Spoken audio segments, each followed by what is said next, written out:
There has been a trend toward requiring public school students to wear uniforms since positive data from Long Beach Unified School District had been reported, and former President Bill Clinton has said school uniforms are one step that may be able to break the cycle of violence, truancy, and disorder.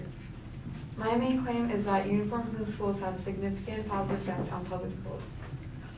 My supporting claims are that uniforms in school promote good discipline, uniforms in school reduces fighting and violence, uniforms in school increases school spirit, and uniforms in schools stress that individuality and self-expression are not determined by how fashionable one's clothes are. Uniforms in school promote good discipline. A student in uniform is more likely to take school and their work seriously because there are fewer distractions, and in 1994, California's Long Beach Unified School District adopted a uniform policy. After that, many other public schools jumped on the bandwagon. According to the Long Beach School District, within 1 year after the implementation of school uniforms, the fights and muggings at the school decreased by 50%, while committed sexual offenses were reduced by 74%, and attendance reached an all-time high at 95%. There are similar statistics from public school and high schools all over the country who also implemented the uniform policy. For example, at Ruffin Middle School in Norfolk, the number of discipline referrals decreased by 42% when uniforms were enforced. Uniforms in schools reduces fighting and violence. Schools with gang problems report that when a uniform policy is enforced, the number of fights go down. Psychology Today reported that when schools in Long Beach adopted a policy of making uniforms mandatory, the crime rate in the district dropped by 91%. In addition, the following results were noted. Suspensions were down by 90%, sex crimes were reduced by 96%, vandalism dropped by 69%, and so many experts think that when students are required to wear a uniform, they feel connected to the school community, and when a student feels that they belong, they may be less likely to act out in an antisocial manner. Children get teased about how they look and what they wear all the time. A child has more important things to care about than his, her, or her clothes. My best friend has this stepbrother who's autistic. He dresses himself and doesn't always make the most fashionable choices.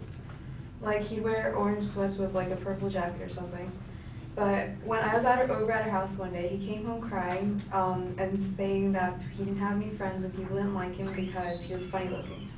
No child should think that about themselves, and actually no child should have to come home crying just because they didn't pick the right thing to wear. Uniforms in schools reduces distractions. Many students believe that students wearing school uniforms look nicer, and that a school uniform policy ensures that children will come to school in appropriate clothing, avoiding distractions such as fads considered to be outlandish or overly revealing. Some kids focus most of their time on appearance instead of homework. Some kids just spend hours a week deciding what to wear the next day. That time would be so much better spent doing homework or participating in arts or even playing. And of course, if students spent more time in their homework, their work would be better, which would raise their test scores, which in turn would raise their grades. Uniforms in schools stress that individuality and self-expression are not determined by how fashionable one's clothes are. This means that there are other ways to express yourself, like music, visual arts, and performing arts, and most kids do not participate in these at school. Placing a mandatory uniform requirement would get more students to turn to other outlets of self-expression, which would raise art awareness and students' creativity. Out of the survey done in my hall, about 40% of those surveys said that clothes are their primary source of expression, and they spend hours a week trying to look better. And if their school had a uniform, they would have a significant amount of extra time, and might have even been convinced to take a performing visual arts class. And if more kids were trained in music or art, it would raise music and art awareness. In the Whittier Unified High School District, it's mandatory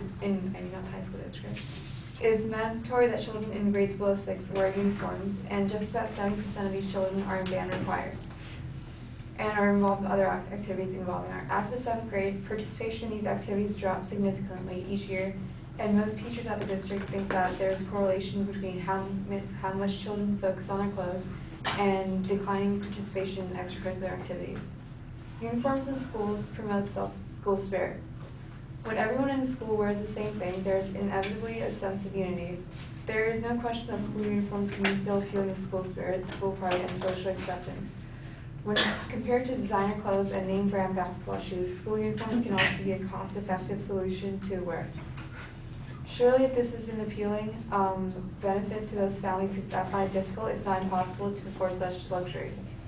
Certainly parents will find that it is easier to shop for their school, for their children's school attire, and the students will be able to quickly choose their school outfits for school next morning.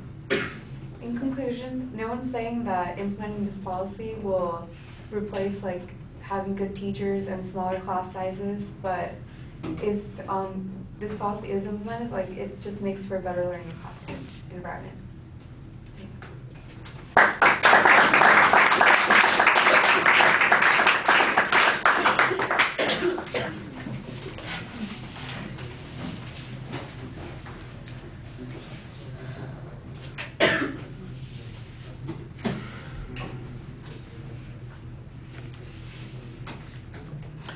All right, the claims identified, you lay out 4 secondary points. Your internal signposting is okay. The first and second secondary points, I'm not sure what the difference between them is because the evidence sounds almost exactly the same on that second point. You draw a different inference from it, but I think there needs to be some evidence that connects that inference to the claim that you're making there. You've got a couple of good examples. You cited the particular case of Long Beach. We've got data from the first year after implementation.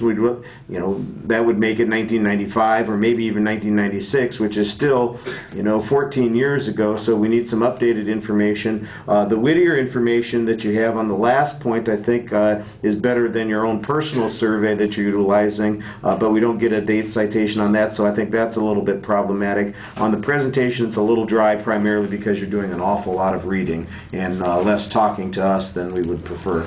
All right, thank you.